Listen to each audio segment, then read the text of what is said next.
नमस्कार, मी आकांक्षा MCN न्यूजच्या जालना बातमीपत्रामध्ये तुमचं स्वागत करते। या बातमीपत्राचे प्रायोजक आहेत संजीवनी मल्टी स्पेशालिटी हॉस्पिटल। आपल्या आरोग्याची संजीवनी, the skill to heal, the spirit to care. Gyan Sanjeevani foundation school शैक्षणिक वर्ष 2026-27 साठी प्रवेश सुरू। जालना शहरातील मंठा चौफुल येथे रविवारी 3 मे रोजी रात्री सुमारे 8 वाजेच्या सुमारास भीषण आग लागून सुमारे 10 दुकाने जळून खाक झाल्याची घटना घडली आहे। या घटनेमुळे परिसरात एकच खळबळ उडाली असून व्यापाऱ्यांचा मोठ्या प्रमाणात नुकसान झाल्याची प्राथमिक माहिती मिळतेय। उन्हाळ्याचे दिवस असल्यामुळे उष्णतेची तीव्रता वाढलेली असताना अचानक आग लागल्याच्या घटनांमध्ये वाढ होताना दिसतेय। मंठा चौफुली परिसरात एका हॉटेलमध्ये अचानक आग लागली आणि काही क्षणातच आगीने रौद्ररूप धारण केलं। आगीची तीव्रता इतकी वाढली की जवळपासची इतर दुकानेही आगीच्या विळख्यात सापडली। स्थानिक नागरिकांनी तातडीने बचाव कार्य सुरू केलं आणि अग्निशमन दलाला घटनेची माहिती दिली। मात्र आग मोठ्या प्रमाणात पसरल्यामुळे सुमारे 10 दुकाने पूर्णपणे जळून खाक झाली आहे। या आगीत नेमके किती आर्थिक नुकसान झाले तसेच अधिकृतपणे किती दुकाने जळाली याची माहिती अद्याप समोर आली नाही। दरम्यान या घटनेबाबत अग्निशमन दलाच्या अधिकाऱ्यांशी संपर्क साधण्याचा प्रयत्न करण्यात आला, मात्र त्यांचा दूरध्वनी बंद असल्याने अधिकृत माहिती मिळू शकली नाही। उन्हाळ्यात अशा प्रकारच्या आगीच्या घटना वारंवार घडत असल्याने आपत्कालीन यंत्रणा सतत सज्ज असणे आवश्यक असल्याची भावना नागरिकांमधून व्यक्त होतीये। या घटनेमुळे व्यापाऱ्यांमध्ये भीतीचे वातावरण निर्माण झालं असून प्रशासनाने या प्रकरणाची गांभीर्याने दखल घेऊन तात्काळ उपाययोजना कराव्यात अशी मागणी स्थानिकांकडून करण्यात येतेय। नवे पोलीस अधीक्षक तेगबीर सिंह संधू यांनी रविवारी जालना पोलीस अधीक्षक पदाचा पदभार स्वीकारला। जालन्याच्या जनतेला सर्वोत्कृष्ट सेवा देण्यासाठी जे लागेल ते करणार असल्याचं त्यांनी यावेळी बोलताना स्पष्ट केलंय। जालन्याचे नवीन पोलीस अधीक्षक तेगबीर सिंह संधू यांनी आज पोलीस अधीक्षक पदाचा पदभार स्वीकारला। याआधी अजय कुमार बन्सल पोलीस अधीक्षक होते, मात्र त्यांची बदली आता पोलीस अधीक्षक सायबर सुरक्षा विभागाच्या अध्यक्षपदी झाली आहे। त्यामुळे त्यांच्या जागेवर मालेगाव येथील अपर पोलीस अधीक्षक तेगबीर सिंह संधू यांची नियुक्ती करण्यात आली आहे। आज संधू यांनी अजय कुमार बन्सल यांच्याकडून पोलीस अधीक्षक पदाचा पदभार स्वीकारला, तर बदली झालेले पोलीस अधीक्षक अजय कुमार बन्सल यांना निरोप देण्यात आला। दरम्यान जालन्यातील जनतेला चांगल्या पोलीस सेवा देण्यासाठी आपण तत्पर राहून काम करू। जनतेला चांगली सेवा देण्यासाठी जे करावे लागेल ते सर्व काही करण्याची तयारी असल्याची प्रतिक्रिया तेगबीर सिंह संधू यांनी व्यक्त केली। त्यामुळे मालेगाव मध्ये काम केलेल्या तेगबीर सिंह संधू हे जालना जिल्ह्यातील जनतेसाठी कशा पद्धतीने काम करतात याकडे जिल्हावासियांचं लक्ष लागलंय। सध्या जिल्ह्यात कायदा आणि सुव्यवस्था कोलमडली पडून पोलिसांच्या कार्यपद्धतीवर प्रश्नचिन्ह निर्माण झालंय। त्यामुळे नवे पोलीस अधीक्षक कायदा आणि सुव्यवस्था कशा पद्धतीने हाताळतात याकडे सर्वांचं लक्ष लागलंय। सर, आज आपला आगमन झालेला आहे, काय सांगणार? जालनेकरांना काय आव्हान?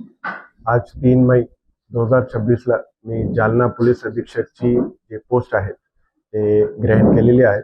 मी मालेगाववरून आलेलो आहे आणि जालनाच्या लोकांना प्रोफेशनल पोलिसिंग देण्यासाठी जे काय मी प्रयत्न करू शकता मी करणार आहे। जालना शहरातील रेल्वे स्थानक परिसरातील नागरिकांच्या सुरक्षेचा गंभीर प्रश्न पुन्हा एकदा समोर आलाय।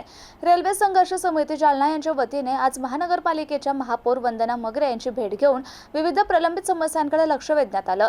रेल्वे स्थानकासमोरील भुयारी मार्गामध्ये सध्या पूर्णतः अंधाराचं साम्राज्य पसरलं असून या ठिकाणी एकही लाईट कार्यरत नसल्याची गंभीर बाब समोर आली आहे। यामुळे या मार्गातून प्रवास करणाऱ्या नागरिकांना मोठा धोका निर्माण झालाय। अंधाराचा फायदा घेत या परिसरात मारहाण, चोरी यासारख्या गुन्हेगारीच्या घटना वाढत असल्याची तक्रार समितीने केली आहे। याचबरोबर रेल्वे स्टेशन ते गांधी चमन मार्गे महानगरपालिकेच्या मुख्य कार्यालयापर्यंतचा रस्ता तसेच रेल्वे स्टेशन ते मस्तगड या शहरातील प्रमुख मार्गावरही पुरेशा प्रकाश व्यवस्थेचा अभाव असल्याचं निवेदनात नमूद करण्यात आलं।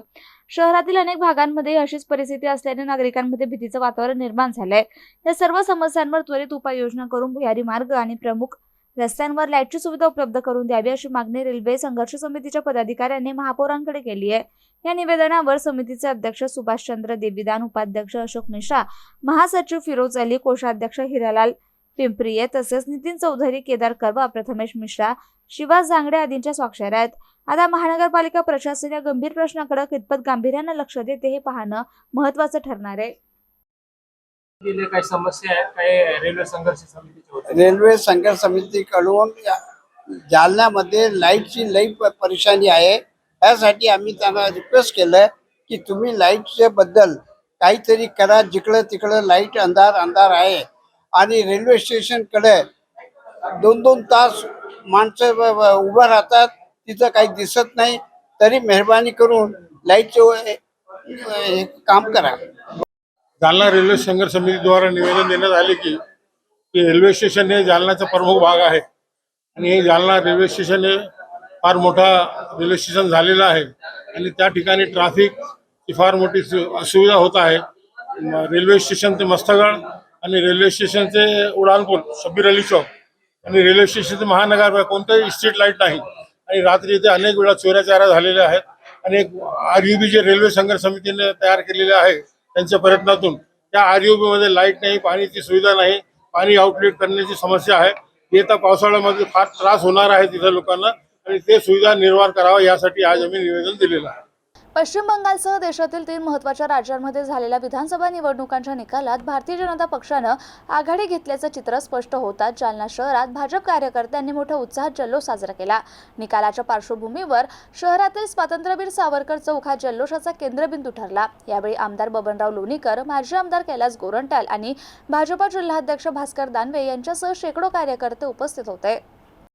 निवडणुकीच्या कलांमध्ये भाजप आघाडीवर असल्याची माहिती समोर येताच कार्यकर्त्यांनी चौकात एकत्र येत जोरदार घोषणाबाजी केली. भारत माता की जय, भाजप जिंदाबाद अशा घोषणांनी परिसर दुमदुमून गेला. यावेळी कार्यकर्त्यांनी फटाक्यांची आतषबाजी करत विजयाचा आनंद व्यक्त केला. एकमेकांना मिठाई भरवत आनंद साजरा करण्यात आला. याचबरोबर अनेक कार्यकर्ते ढोल ताशांच्या तालावर नाचत होते. काहींनी भगवे झेंडे फडकावत जल्लोषात सहभागी होत पक्षाच्या विजयाबद्दल अभिमान व्यक्त केला. विशेषतः पश्चिम बंगालमधील निकालात भाजपनं घेतलेल्या आघाडीबद्दल कार्यकर्त्यांमध्ये अधिक उत्साह पाहायला मिळाला. यावेळी बोलताना भाजपचे महानगर जिल्हाध्यक्ष भास्कर दानवे यांनी सांगितलं की ही आघाडी ही पंतप्रधान नरेंद्र मोदी यांच्या नेतृत्वावर जनतेने दाखवलेला विश्वास आहे. देशभरात भाजपची ताकद वाढत असून आगामी काळातही पक्ष अधिक बळकट होईल. तसेच ज्येष्ठ नेते माजी आमदार कैलास गोरंट्याल यांनीही प्रतिक्रिया देताना सांगितलं की जनतेनं विकासाच्या मुद्द्यावर मतदान केल्याचे स्पष्ट उदाहरण आहे. भाजपच्या धोरणांना मिळालेला हा पाठिंबा आगामी राजकारणासाठी महत्त्वाचा ठरेल. निश्चितपणानं आज संपूर्ण देशामध्ये एक भारतीय जनता पार्टीचे सर्व पदाधिकारी रस्त्यावर उतरून जल्लोष साजरा करत आहेत. भारत माझा देश आहे, सारे भारतीय माझे बांधव आहे अशा पद्धतीनं आपल्या देशाचे लोकप्रिय प्रधानमंत्री नरेंद्रजी मोदी यांच्या नेतृत्वामध्ये या संपूर्ण देशातल्या 5 राज्याच्या निवडणुका झाल्या आणि आता मतमोजणीला सुरुवात झालेली आहे आणि जवळपास 3 राज्यामधलं बहुमत भारतीय जनता पार्टीचं सिद्ध झालेलं आहे. जे जुलमी सरकार होतं पश्चिम बंगालमधलं ममता बॅनर्जी यांचं, ज्या देशाच्या संरक्षण भिंत बांधण्यासाठी ज्या महिलेने, ज्या मुख्यमंत्र्यांनी आजपर्यंत विरोध दाखवला, अशा माजी मुख्यमंत्र्याला म्हणलं तर वेगळं ठरणार नाही. अशा माजी मुख्यमंत्र्याला त्यांनी आपल्या जनतेने त्यांची जागा दाखवून दिलेली आहे आणि निश्चितपणाने मी खात्री देतो की आता पश्चिम बंगालमध्ये जो काही मुख्यमंत्री होणार आहे, सर्वात पहिलं काम जे होईल की आपल्या देशाची संरक्षण भिंत बांधण्याचं काम त्या ठिकाणी पश्चिम बंगालमध्ये होणार आहे. आणि म्हणून देशाचे प्रधानमंत्री नरेंद्रजी मोदी यांच्या नेतृत्वामध्ये भारतीय जनता पार्टीने एक हाती सत्ता सर्व तिन्ही राज्यामध्ये त्या ठिकाणी मिळवलेली आहे. आज जालना जिल्ह्यामध्ये देशाचे माजी मंत्री रावसाहेब पाटील दानवे, माजी मंत्री सन्माननीय बबनरावजी लोणीकर साहेब, माजी आमदार कैलासजी गोरंट्याल साहेब, भारतीय जनता पार्टीचे जिल्हाध्यक्ष नारायण भाऊ कुचे, आमदार संतोष पाटील दानवे, महापौर वंदनाजी मगरे, उपमहापौर राजेजी राऊत आणि भारतीय जनता पार्टीचे सर्व पदाधिकारी आज रस्त्यावर उतरून एकमेकांना लाडू भरून आणि फटाक्याची आतषबाजी करून या ठिकाणी आम्ही जल्लोष साजरा केलेला आहे. आणि निश्चितपणानं आज पुन्हा एकदा सिद्ध झालं की गल्लीपासून दिल्लीपर्यंत भारतीय जनता पार्टीची सत्ता आहे आणि ती अविरत त्या ठिकाणी राहील. जय हिंद, जय महाराष्ट्र. जालना शहरातील मोतीबाग तलाव MH21 चौपाटी परिसरात उभारण्यात आलेल्या गरुड प्रतिमेची अज्ञात व्यक्तीकडून तोडफोड करण्यात आल्याची घटना समोर आली आहे. या प्रकरणी संबंधित व्यक्तीचा शोध घेऊन त्याच्यावर कठोर कारवाई करावी अशी मागणी तक्रारदाराने चंदनशिरा पोलीस ठाण्यात दिलेल्या फिर्यादीत केली होती. त्यानंतर या ठिकाणी गरुड प्रतिमेवर नाचून व्हिडिओ बनवणाऱ्या अज्ञात तरुणाविरोधात चंदनशिरा पोलीस ठाण्यात गुन्हा दाखल करण्यात आलाय. तक्रारदार वहीद बेग यांनी दिलेल्या माहितीनुसार ते गेल्या 10 वर्षांपासून जालना महापालिकेत सफाई कामगार म्हणून कार्यरत आहेत. 1 मे 2026 रोजी महापालिकेतर्फे मोतीबाग तलाव परिसरातील MH21 चौपाटी येथे सुशोभीकरणाच्या अंतर्गत गरुड प्रतिमा बसवण्यात आली होती. दरम्यान 1 मे 2026 रोजी सकाळी 11 ते 4 2026 रोजी सकाळी 10 या कालावधीत अंदाजे 20 ते 25 वयोगटातील अज्ञात व्यक्तीने या प्रतिमेवर चढून तिची तोडफोड केली. संबंधित व्यक्तीने प्रतिमेचं नुकसान करतानाचा व्हिडिओ तयार करून तो सोशल मीडियावर व्हायरल केल्याचे तक्रारीत नमूद करण्यात आलंय. तक्रारदार आणि इतर सहकाऱ्यांनी घटनास्थळी जाऊन पाहणी केली असता गरुड प्रतिमेचं मोठ्या प्रमाणात नुकसान झाल्याचं दिसून आलं. सार्वजनिक मालमत्तेचं जाणीवपूर्वक नुकसान केल्याने या प्रकारामुळे नागरिकांमध्ये संताप व्यक्त होतोय. या प्रकरणी अज्ञात आरोपीचा शोध घेऊन त्याच्यावर कायदेशीर कारवाई करण्यात यावी अशी मागणी तक्रारदाराने पोलिसांकडे केली आहे. पुढील तपास चंदनशिरा पोलीस करतायत. जालना शहराच्या सौंदर्यात भर टाकण्यासाठी जालना शहरातील काही दक्ष नागरिक आणि जिल्हाधिकारी अशिमा मित्तल यांच्या संकल्पनेतून जालन्यात रायझिंग जालना ही थीम साकारण्यात आली आणि 1 मे रोजी महाराष्ट्र दिनी रायझिंग जालना या थीमवर आधारित असलेली जालना शहरातील उद्योगांना प्रामुख्याने उद्योगांना घेऊन साकारण्यात आलेली जी थीम आहे त्या प्रतिमेचं जालना शहरातील मोती तलावाच्या काठावरती लोकार्पण करण्यात आलं. पालकमंत्री पंकजा मुंडे यांच्या हस्ते हे लोकार्पण करण्यात आलं. मात्र त्यानंतर काही थिल्लरबाज तरुणांनी याच गरुडाच्या प्रतिमेवरती जाऊन नाचण्याचा प्रताप केला आणि हा व्हिडिओ सोशल मीडियावर व्हायरल झाल्यानंतर जालना प्रेमी नागरिकांनी मोठ्या प्रमाणात संताप व्यक्त केला. ही घटना जिल्हाधिकारी अशिमा मित्तल यांना कळाल्यानंतर त्यांनी देखील संतप्त प्रतिक्रिया दिली. मात्र त्यांनी तात्काळ पोलिसांना या प्रकरणात गुन्हा दाखल करण्याचे आदेश देखील दिले. अखेर महानगरपालिकेतील एका स्वच्छता निरीक्षकाच्या फिर्यादीनुसार अज्ञात तरुणाविरोधात सार्वजनिक संपत्ती नुकसान प्रतिबंध अधिनियम आणि भारतीय न्यायसंहितेच्या कलम 324 नुसार गुन्हा दाखल करण्यात आलाय. आता हा गुन्हा चंदनझिरा पोलीस ठाण्यात दाखल झाला असून चंदनझिरा पोलीस हा जो काही याची प्रतिमा आहे, गरुडाची प्रतिमा आहे, या प्रतिमेवर जाऊन नाचणाऱ्या तरुणाचा आता पोलीस शोध घेत आहेत. एकीकडे जालना शहराच्या विकासासाठी काही लोक चांगल्या प्रकारे काम करत असतानाच अशा प्रकारे जालना शहराच्या सौंदर्यात भर टाकणाऱ्या वास्तूवरती कोणी जर अशा प्रकारे छेडछाड करण्याचा प्रयत्न केला, त्या वास्तूला मलिन करण्याचा प्रयत्न केला तर प्रशासन कदापि खपून घेणार नाही असा इशारा या निमित्तानं जिल्हा प्रशासनानं दिलाय. कॅमेरामन सुनील खरासह साहिल पाटील, MCN न्यूज, जालना. आणि हे बातमीपत्र इथेच संपलं. पुन्हा भेटूया पुढील बातमीपत्रात. तोपर्यंत पाहत रहा MCN न्यूज. नमस्कार.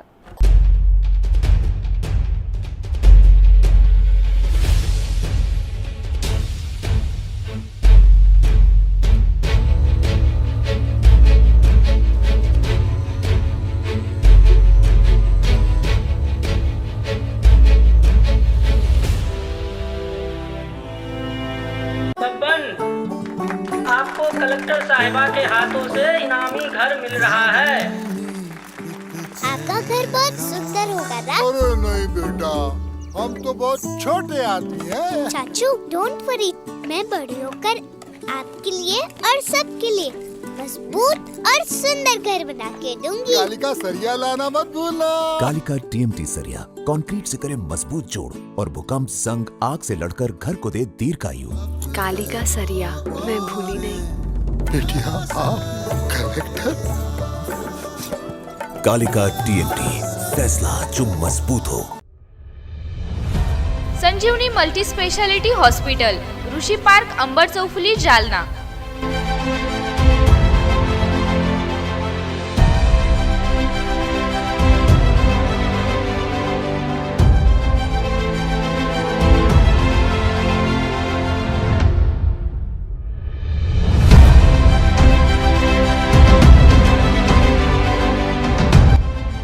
महात्मा ज्योतिबा फुले जन आरोग्य योजना आणि प्रधानमंत्री जन आरोग्य आयुष्मान भारत योजना उपलब्ध.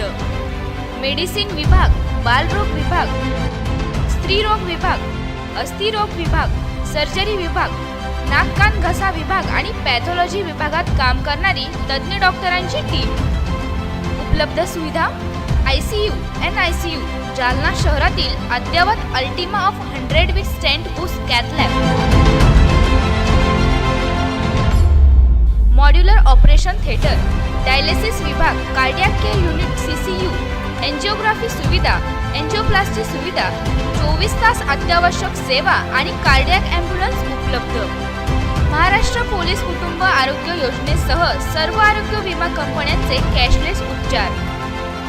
संजीवनी मल्टी स्पेशालिटी हॉस्पिटल, आपल्या आरोग्याची संजीवनी.